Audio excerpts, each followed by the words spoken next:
Assalamualaikum warahmatullahi wabarakatuh.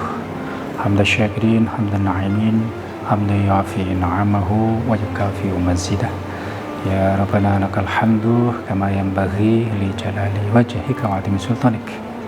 Allahumma sholli ala sayyidina Muhammadin al-Fatih lima ughliqa wal khatim lima sabaq wa nasrul haqqi bil haqqi wal hadi ila siratikal mustaqim. Sallallahu ala haqqa qadrihi wa miqdaril azim. Subhanallahu aladzim. Para pemirsa Batu TV rahimakumullah, kedamaian merupakan dambaan setiap manusia. Setiap agama itu pasti mengajarkan kedamaian. Islam adalah agama perdamaian.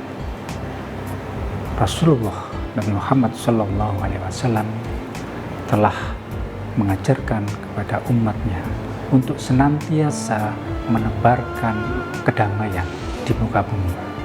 Salah satunya dengan cara yang paling sederhana, yakni mengucapkan salam kepada orang lain, baik yang dikenal maupun yang tidak.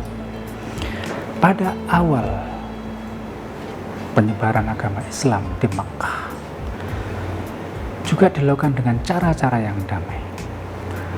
Dakwah Nabi Muhammad SAW pada prinsipnya itu dilakukan dengan jalan yang damai, tidak dengan jalan kekerasan, termasuk dalamnya dengan jalan peperangan. Sebab bagaimanapun perang itu akan menimbulkan korban jiwa, kerusakan, kehancuran, penderitaan, bahkan musnahnya sebuah peradaban. Nabi mengajarkan kepada umatnya untuk membenci perangan. Meskipun di dalam Al-Quran, surat Al-Baqarah ayat 216, ada perintah untuk berperang. Bismillahirrahmanirrahim.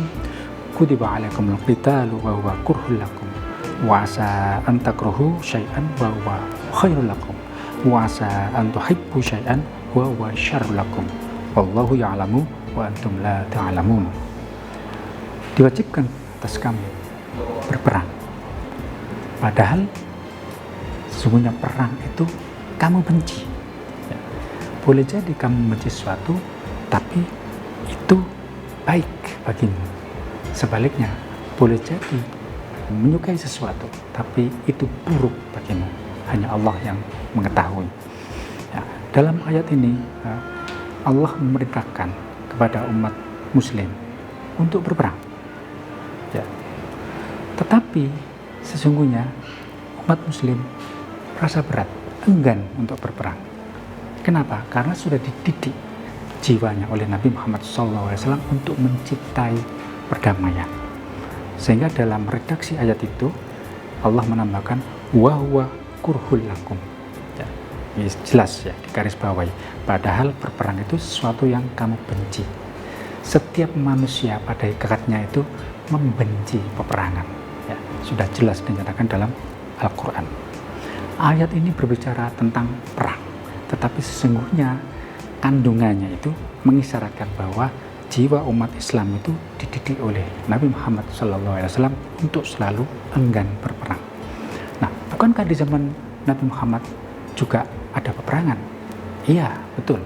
Sebab waktu itu Nabi Muhammad beserta pengikutnya diperangi lebih dahulu, dimusuhi lebih dahulu.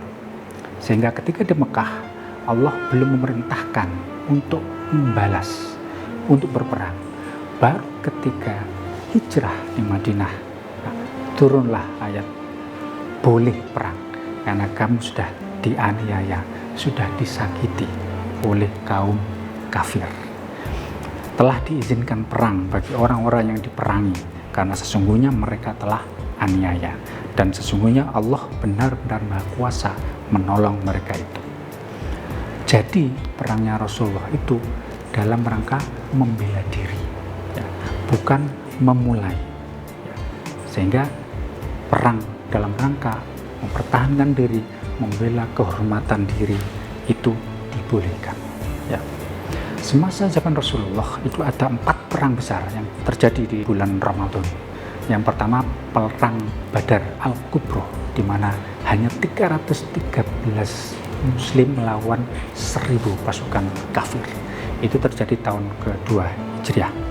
Kemudian perang Khandaq, perang parit, di mana ada 3000 pasukan Muslim melawan 10.000 pasukan kafir, tahun kelima Hijriah. Kemudian yang ketiga adalah perang dalam rangka Fathu Mekah, ya, ketika Rasulullah dan pengikutnya mau masuk ke kota Mekah. Yang ini diabadikan dalam Al-Quran, Innala fatahna laka fatham mubina. Itu terjadi tahun ke-8 Hijriah. Dan yang terakhir perang Tabuk, di mana kaum muslim ketika sudah besar waktu itu berani melawan pasukan Bizantium atau Romawi Timur, ya. Itu tahun ke-9 Hijriah. Mulainya bulan Rajab, Syaban, baru bulan Ramadan Rasulullah pulang dari medan peperangan. Nah, sehingga Islam, ya, jelas, ya, boleh perang, tapi situasinya harus sangat terpaksa. Jadi sifatnya bukan ofensif, tapi defensif, mempertahankan diri. Hanya ada 3 kelompok yang boleh diperangi menurut Ali Wahbah, yaitu 1, orang musyrik yang menyerang umat Islam lebih dahulu, kemudian orang yang membatalkan perjanjian secara sepihak dengan kaum muslim, dan yang ketiga musuh Islam yang mengadakan pemberontakan atau disebut buhot, ya. Mudah-mudahan kita berdoa kepada Allah di bulan suci ini, Allah senantiasa memberikan kedamaian kepada bangsa dan negara kita, kepada kita semua, dan menjauhkan diri dari bahaya perang. Amin amin ya rabbal alamin.